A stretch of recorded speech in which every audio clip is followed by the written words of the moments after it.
Okay, I want to show you how I do the wheels and tires for Rinseless. So I'm just gonna, and I've already done this before, you're just wetting down the tire and rim. By the way, just so you know the car is already clean.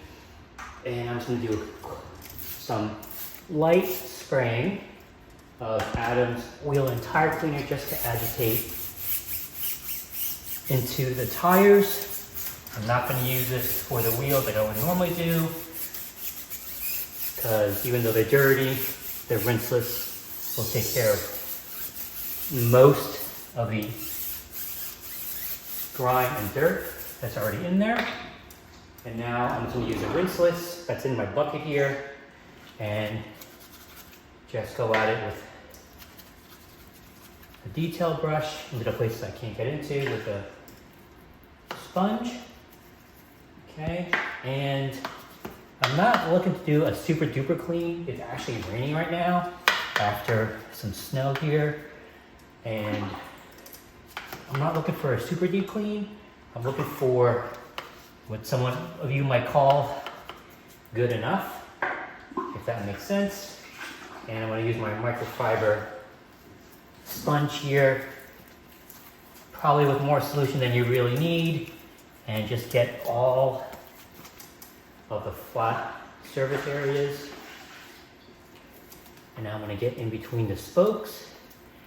Now this is again just a winter wash.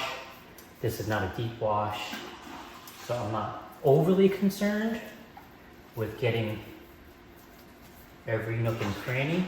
I'm just looking for good enough because it'll get dirty again in no time. I just want to get all of that extra salt and grime off the car. Now that I'm done cleaning, I'm just going to use some Rinseless, hit the rubber to rinse off the Adam's wheel and tire cleaner. Since I'm here, I'm just going to rinse this out. This is clean Rinseless. And if you're curious about this pump sprayer, or actually USB sprayer, no pumping required, I'll link the video that I made about it. Now I just want to close your ears. I'm going to take off the audio.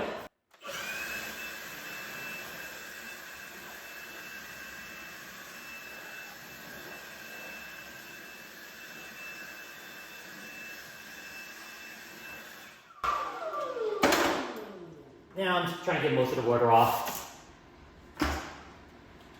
Spritz down. I'm using P&S Clean Maker to give it a little bit more protection. The Rinseless does offer a slickness for a drying aid, but I like to use the Clean Maker just for a little extra, right?